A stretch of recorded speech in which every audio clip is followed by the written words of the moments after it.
ধরতে পারলি আমাকে 5,000 টাকা ইনকাম হবে না কি? আমি তো পুলিশের সাইকেল নিয়েছি, তুমি কি বুঝবা তা? যা কিছুর বিনিময় হোক ওই আসামিকে ধরতেই হবে। তোমাদের যত যা কিছু লাগে সবকিছু নিয়ে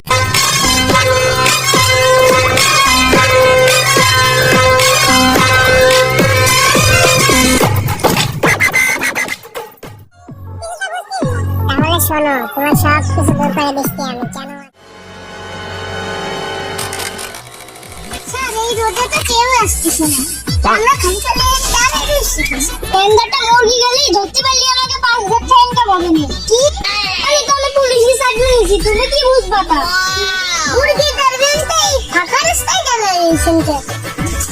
চলেন কেউ বাড়িতে মুরগি শিখবে। মুরগি সে মুরগি নাই, দাঁড়াই দাও, বুঝতে পারবো না কি মুরগি ধরি। চুপ করে দাঁড়াই দাও, আর ওদিকে দিকে যাবো। ওই দাও, আমার সে মুরগি চলে আসে, এবার দাও কমপ্লিট 5,000 টাকা ইনকাম করি, আসো।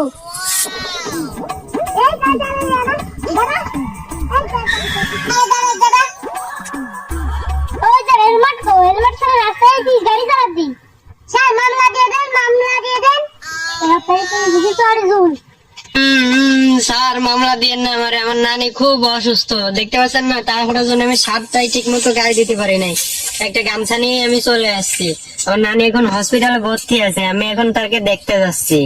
আরে দূর, তোর সাইডে দাও, মানে হলো আমার বড় ইমোশনাল কথা। আগে দাও দাও, স্যার আপনি আমাকে এই অবস্থায় ছেড়ে দিচ্ছেন জরিমানা না নিয়ে? আপনাকে দেখে একটা ডায়লগ মনে করলো, আমি দেবো ডায়লগটা? স্যার দাঁড়ান, তাহলে দিচ্ছি।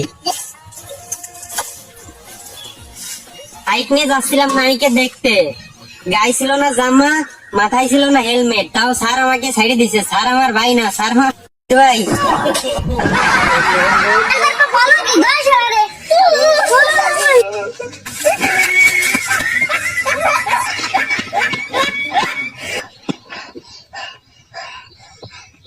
কোথায় গেল?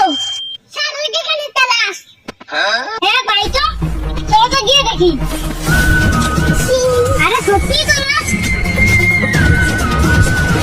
স্যার, লাশের পরে একটা চিঠি আছে। পুলিশ দেখেছে। হ্যাঁ তাই তো, দর্শকের ঠাই না এই বাংলায়, মানবতার ভিডিও না। একটার পর একটা খুন হতেই চলেছে, খুনি লাশের পরে এই চিঠিটা রেখে যাচ্ছে।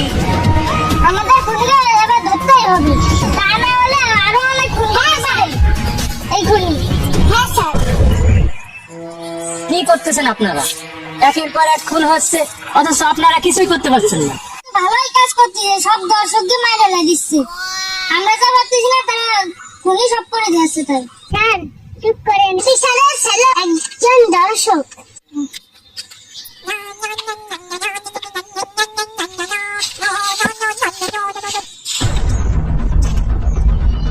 কি খুন? স্যার, আপনার ছেলেরা খুন করে এনে দিবে। কি? আমার ছেলেকে মেরে ফেলছে? যা কিছুর বিনিময় হোক ওই আসামিকে ধরতেই হবে। তোমাদের যত যা কিছু লাগে সবকিছু নিয়ে যাও, তবু আসামিকে ধরে ছাড়বে। স্যার, এই আসামিকে ধরতে পারে একজনই, বরবাদ। তাহলে তাকেই এই কেসের দায়িত্বটা দিয়ে দেন আপনারা। ঠিক আছে।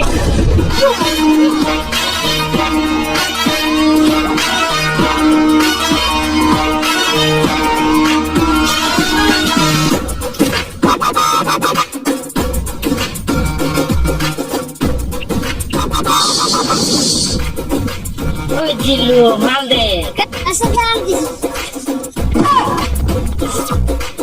আরে আমি ওই মালের কথা বলতেছি না, আমার পিস্তলটা দে। সারা বন্ধু কোথায় ছিল?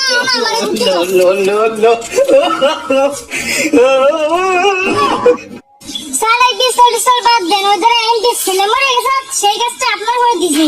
চলেন আগে শর্ট করে আসি।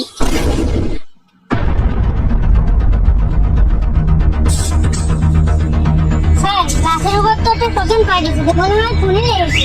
ওইটা কিন্তু ছিল দর্শকের ছাই না এই বাংলায়, মানবতার ভেরি হলা। ভালোই তো কাজ করছে, পিস্তলের একটা দর্শক ছিল, মারতে ভালোই কাজ করছে।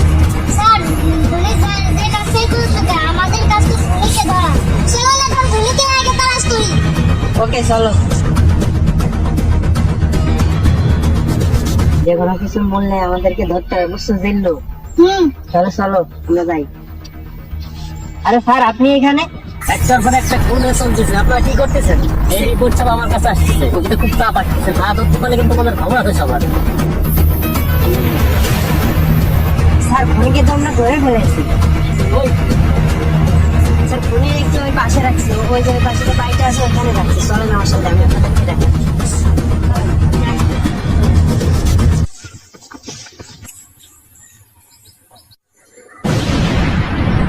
স্যার আপনি বড় স্যারকে মানলেন কেন?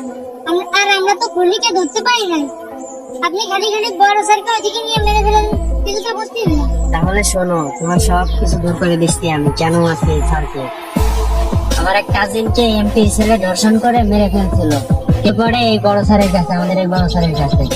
কিন্তু উনি তখন এমপি স্যারের কাছ থেকে টাকা, অনেক টাকা ঘুষ খায়, ঘুষ খেয়ে এই কেসটাকে ধামাচাপা দিয়ে দেয়। তখন থেকে আমি এই স্যারকে মারার জন্য সুযোগ তালাশ করে বেড়াচ্ছিলাম। আর এই যতগুলো খুন হয়েছে দেখলে না, সবগুলো খুনই আমি করেছি, মানবতার ফেরিয়ালা নামে।